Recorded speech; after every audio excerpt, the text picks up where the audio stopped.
Hello दोस्तों, मैं Manoj. Welcome to my channel. दोस्तों, आज हम सीखेंगे भारतीय संविधान के सभी 12 अनुसूचियों के बारे में। दोस्तों, आज के कंपटीशन एग्ज़ाम में भारतीय संविधान की अनुसूचियों से बहुत सारे प्रश्न बन रहे हैं। हम प्रश्न को सॉल्व करने के लिए अनुसूचियों को ट्रिक से याद करेंगे। ट्रिक है अपनी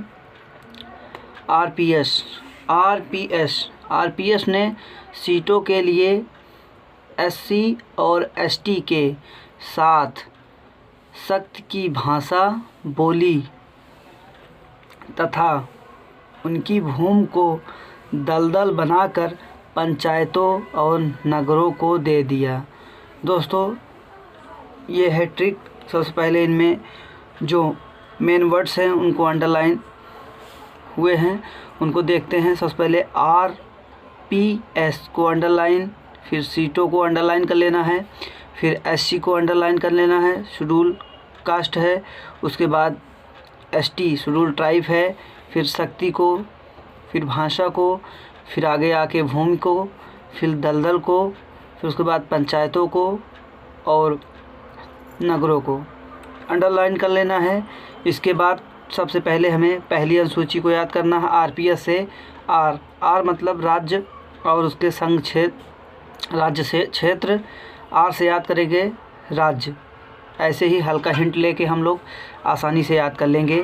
दूसरी अनुसूची आती है आरपीएस में पी मतलब प्रतिष्ठित पदाधिकारी कि वेतन और पेंशन की बात की गई है।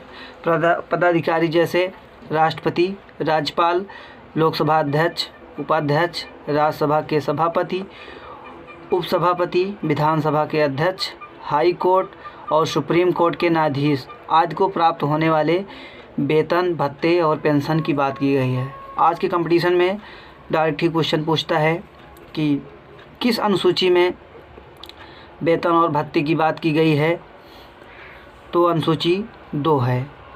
ज़्यादा हार्ड करता है तो पूछेगा किन अधिकारियों की वेतन की बात की गई है। तो ये दिए गए नाम अभी जो मैंने रीड किया है यही बताना है आंसर।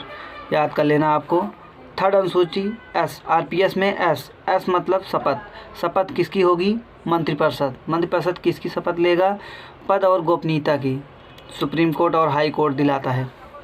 फोर्थ अनुसूची में है सीटों शब्द से ये ट्रिक के मेन पॉइंट है। मेन पॉइंट में अब इसमें क्या कह रहा है, राज्यसभा में विभिन्न राज्यों से सीटों का निर्धारण।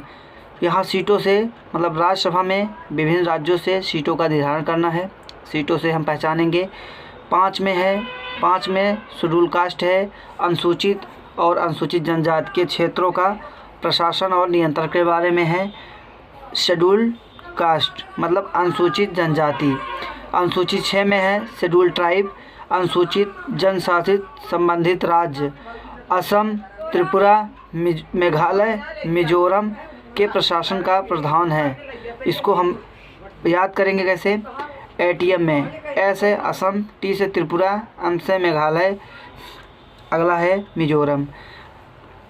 कंपटीशन एग्जाम में पूछता है कि अनुसूची 6 में कौन कौन से राज्यों को दर्जा दिया गया है, या कह देगा 4 ऑप्शन देके इनमें से किसको दर्जा नहीं दिया गया है। जब आपको पता होगा तो आप आसानी से बता सकते हैं ट्रिक के माध्यम से। ट्रिक थोड़े समय के लिए होती है, जैसे जैसे आप रिवीजन करेंगे वो अस्थाई हो जाएगा। 7th में है शक्ति है शक्ति का बंटवारा। शक्ति से याद करेंगे शक्ति का बंटवारा, केंद्र और राज्यों के बीच विभिन्न शक्तियों का बंटवारा। इसमें 3 अनुसूची आती हैं। पहली है संघ सूची में पहले थे 97 विषय, लेकिन वर्तमान में 100 विषय हैं। सेकंड है राज्य सूची में पहले थे 66 विषय, जो वर्तमान में 61 विषय प्रावधान है। थर्ड अनुसूची में है समवर्ती सूची। इसमें पहले 47 विषय थे, अभी वर्तमान में 52 सब्जेक्ट हैं।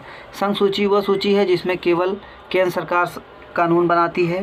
राज्य सूची में केवल राज्य सरकार कानून बनाएगी। समवर्ती सूची ऐसी सूची है जिसमें केंद्र और कुछ मामलों में केंद्र और राज्य सरकार दोनों मिलकर कानून बनाते हैं।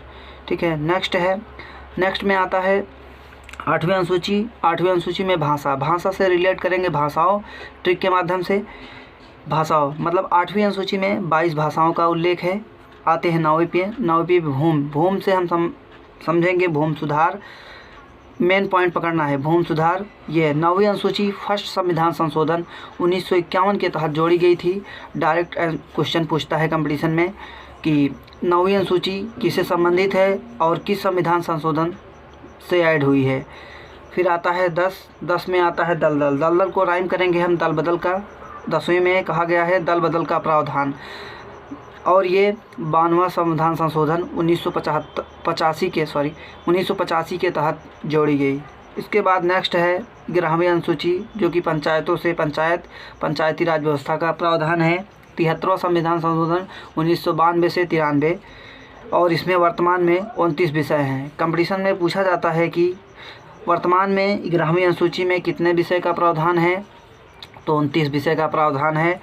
12वीं अनुसूची में नगरों से नगर पालिका का प्रावधान है या उल्लेख है। यह 74वां संविधान संशोधन 1993 के तहत जोड़ा गया था। वर्तमान में इसमें 18 विषय हैं। दोस्तों ट्रिक थोड़े से समय के लिए होती है जो हमें बार बार प्रैक्टिस करने पर अस्थायी बना देता है किसी चीज़ को याद करने के लिए। ठीक है दोस्तों, थैंक यू फॉर वॉचिंग।